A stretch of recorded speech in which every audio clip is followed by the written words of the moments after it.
10 Queda de Gelo, 2920. Frígias, High Rock. A criatura diante deles piscou, sem sentidos, seus olhos vidrados, a boca abrindo e fechando como se estivesse reaprendendo sua função. Um fino globo de saliva borbulhou, pendurado suspenso entre suas presas. Turala nunca tinha visto nada de sua espécie antes, reptiliano e enorme, empoleirado em suas patas traseiras como um homem. Ministera aplaudiu entusiasticamente. Meu filho, ela cantou. Você chegou tão longe em tão pouco tempo. O que você estava pensando quando invocou esse Daedroth? Turala levou um momento para se lembrar se estava pensando em alguma coisa. Ela estava apenas sobrecarregada por ter alcançado o tecido da realidade para o reino de Oblivion, e arrancado essa criatura repugnante, conjurando-a para o mundo pelo poder de sua mente. Eu estava pensando na cor vermelha, Turala disse, concentrando-se. A simplicidade e clareza dela. E então eu desejei, e falei o encanto. E foi isso que eu conjurei. Desejo é uma força poderosa para uma jovem bruxa, disse Ministera. E é bem compatível neste caso, pois este Daedroth não é nada senão uma simples força dos espíritos. Você pode liberar seu desejo tão facilmente. Turala fechou os olhos e falou a invocação de dispensa. O monstro desapareceu como uma pintura na luz do sol, ainda piscando confusamente. Ministera abraçou sua pupila Darkef, rindo de alegria. Eu nunca teria acreditado. 1 mês e 1 dia você está com o Coven, e você já está muito mais avançada do que a maioria das mulheres aqui. Há sangue poderoso em você, Turala. Você toca espíritos como se estivesse tocando um amante. Você estará liderando este Coven um dia, eu vi. Turala sorriu. Era bom ser elogiada. O Duque de Mornhold havia elogiado seu rosto bonito, e sua família, antes que ela os desonrasse, elogiou suas maneiras. Cassir não tinha sido nada mais do que um companheiro. Seus elogios não significavam nada. Mas com Ministera, ela sentia que estava em casa. Você ainda liderará o Coven por muitos anos, grande irmã, disse Turala. Eu certamente pretendo. Mas os espíritos, embora companheiros maravilhosos e contadores impecáveis da verdade, muitas vezes são nebulosos sobre o quando e o como. Você não pode culpá-los realmente. Quando e como significam tão pouco para eles, Ministera abriu a porta do galpão, permitindo que a brisa forte do outono entrasse para dissipar os cheiros amargos e fétidos dos Daedroth. Agora, preciso que você faça uma tarefa para Vairest. É apenas 1 semana de viagem até lá, e 1 semana de viagem de volta. Traga Doriata e Selefina com você. Por mais que tentemos ser autossuficientes, há ervas que não podemos cultivar aqui, e parece que consumimos uma quantidade enorme de joias em pouco tempo.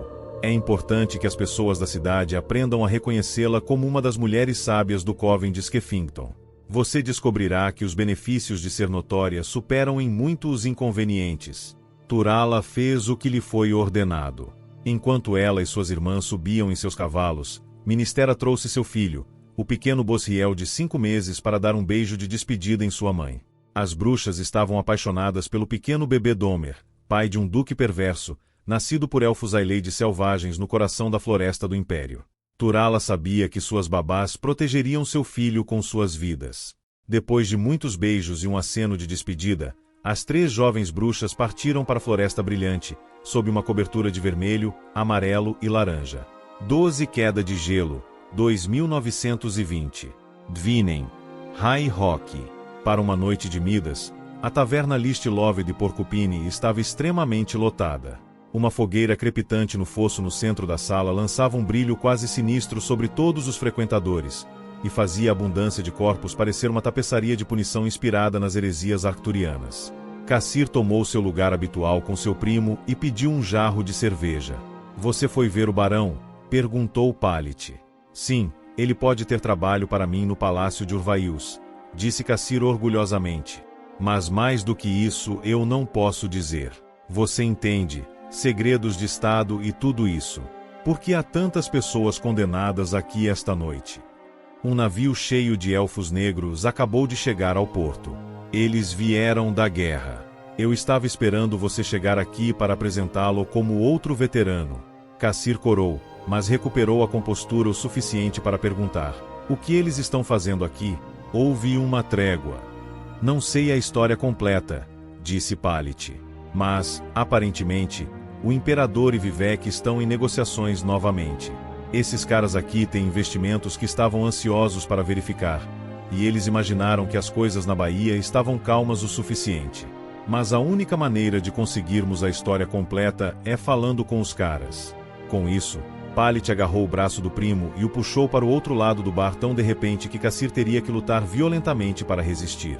Os viajantes Dahmer estavam espalhados por 4 das mesas, rindo com os moradores locais. Eram, em grande parte, jovens homens amáveis, bem vestidos, mercadores adequados, animados em gestos tornados mais extravagantes pelo licor. Com licença, disse Palit, intrometendo-se na conversa. Meu primo tímido Kassir também estava na guerra, lutando pelo Deus vivo, Vivek. O único Kassir de quem já ouvi falar, disse um dos Dahmer bêbado com um sorriso largo e amigável, apertando a mão livre de Kassir. Foi um Kassir Fitley, que Vivek disse ser o pior espião da história. Perdemos a LD Marak devido ao seu trabalho de inteligência desajeitado. Para o seu bem, amigo, espero que vocês dois nunca tenham se confundido. Kassir sorriu e escutou enquanto Caipira contava a história de seu fracasso com exageros abundantes que fizeram a mesa rugir de rir. Vários olhos olharam em sua direção, mas nenhum dos moradores tentou explicar que o bobo da história estava em posição de sentido. Os olhos que mais ardiam eram os de seu primo, o jovem que acreditava ter retornado a Dvinen como um grande herói.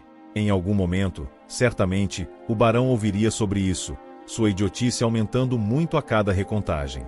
Com cada fibra de sua alma, Kassir amaldiçoou o Deus vivo Vivek. 21 Queda de gelo, 2920. A cidade imperial, Cyrodiil. Corda, em um manto de brancura ofuscante, o uniforme das sacerdotisas do conservatório Egat Morva, chegou à cidade assim que a primeira tempestade de inverno estava passando.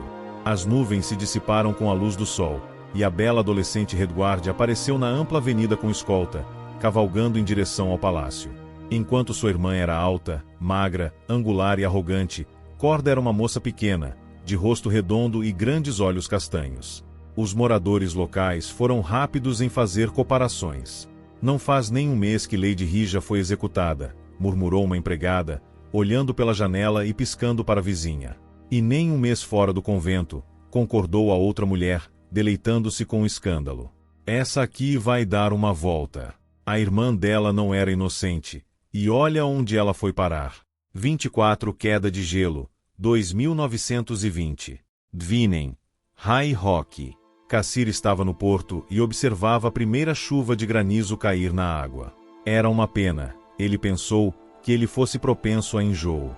Não havia nada para ele agora em Tamriel, a leste ou a oeste. A história de Vivek sobre sua pobre espionagem havia se espalhado para tavernas em todos os lugares. O barão de Dvinen o havia liberado de seu contrato.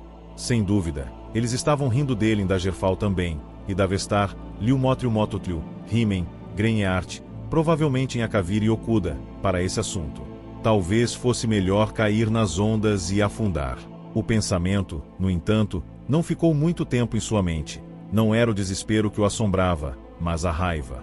Fúria impotente que ele não conseguia amenizar. Com licença, senhor, disse uma voz atrás dele, fazendo-o pular. Sinto muito incomodá-lo, mas eu estava pensando se você poderia me recomendar uma taverna barata para passar a noite. Era um jovem, um Nord, com um saco sobre o ombro. Obviamente, ele tinha acabado de desembarcar de um dos barcos. Pela primeira vez em semanas, alguém estava olhando para Kassir como algo diferente de um idiota colossal e famoso. Ele não conseguia evitar, por mais negro que estivesse seu humor, mas ser amigável. Você acabou de chegar de Skirin? Perguntou Kassir.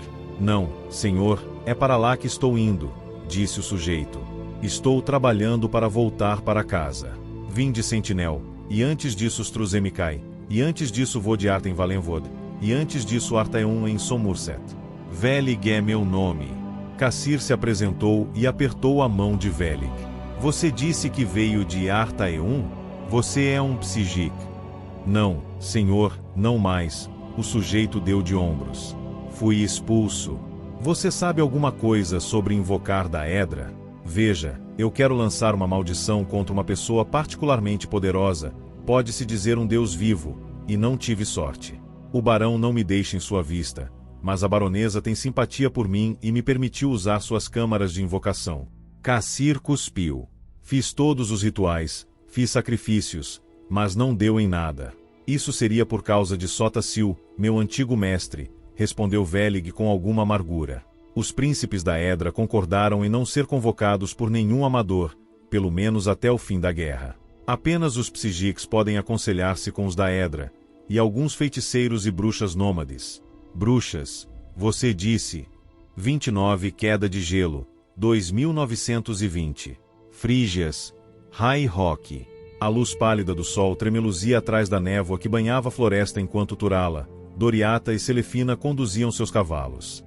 O chão estava molhado com uma fina camada de geada e carregado de mercadorias. Era um caminho escorregadio sobre colinas não pavimentadas. Turala tentou conter sua excitação sobre voltar para o Coven. Vairest tinha sido uma aventura, e ela adorava os olhares de medo e respeito que os habitantes da cidade lhe davam. Mas, nos últimos dias, tudo o que ela conseguia pensar era em retornar para suas irmãs e seu filho. Um vento cortante chicoteou seus cabelos para frente, de modo que ela não conseguia ver nada além do caminho à frente.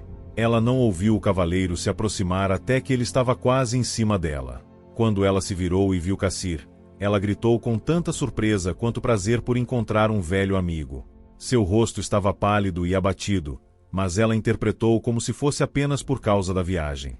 O que te traz de volta a Frígias? Ela sorriu. Você não foi bem tratado em Dvinen. Bem o suficiente, disse Cassir. Preciso do Coven de Skeffington. Venha conosco, disse Turala. Eu te levo para Ministera. Os quatro continuaram, e as bruxas regalaram Cassir com contos de Vairest. Era evidente que também era um deleite raro para Doriata e Selefina deixar a fazenda do velho Barbin. Elas nasceram lá, como filhas e netas de bruxas de Skeffington. A vida comum na cidade de High Rock era exótica para elas, assim como era para Turala. Cassir falou pouco, mas sorriu e acenou com a cabeça, o que foi encorajamento suficiente. Felizmente, nenhuma das histórias que ouviram foi sobre sua própria estupidez. Ou, pelo menos, não contaram a ele. Doriata estava no meio de uma história que ouvirá em uma taverna sobre um ladrão que havia sido trancado durante a noite em uma casa de penhores quando eles cruzaram uma colina familiar. De repente, ela parou sua história. O celeiro deveria estar visível, mas não estava. Os outros três seguiram seu olhar para a névoa e, um momento depois, eles cavalgaram o mais rápido que puderam em direção ao que antes era o local do Coven de Skeffington. O fogo já havia se apagado há muito tempo. Nada além de cinzas, esqueletos e armas quebradas restavam. Cassir reconheceu imediatamente os sinais de um ataque orc. As bruxas caíram dos cavalos, correndo pelos restos mortais, lamentando. Selefina encontrou um pedaço de pano esfarrapado e ensanguentado que reconheceu do manto de Ministera. Ela o segurou em seu rosto acinzentado, soluçando. Turala gritou por Bosriel, mas a única resposta foi o vento alto e assobiando através das cinzas. Quem fez isso? Ela gritou, lágrimas escorrendo pelo rosto. Eu juro que vou conjurar as próprias chamas de Oblivion. O que eles fizeram com meu bebê? Eu sei quem fez isso, disse Cassir calmamente, descendo do cavalo e caminhando em direção a ela. Eu já vi essas armas antes. Temo ter conhecido os próprios demônios responsáveis em Dvinen, mas nunca pensei que eles encontrariam você. Isso é obra de assassinos contratados pelo Duque de Mornhold. Ele fez uma pausa. A mentira veio facilmente. Adote e improvise. Além do mais, ele percebeu instantaneamente que ela acreditava. Seu ressentimento pela crueldade que o Duque havia demonstrado a ela havia se acalmado, mas nunca desapareceu. Um olhar para seus olhos ardentes lhe disse que ela invocaria os da Edra e desencadearia sua vingança, e a dela, sobre Morrovin. E o que é mais, ele sabia que eles ouviriam. E eles ouviram. Pois o poder que é maior que o desejo é a raiva. Até mesmo a raiva deslocada. O ano continua no crepúsculo do sol.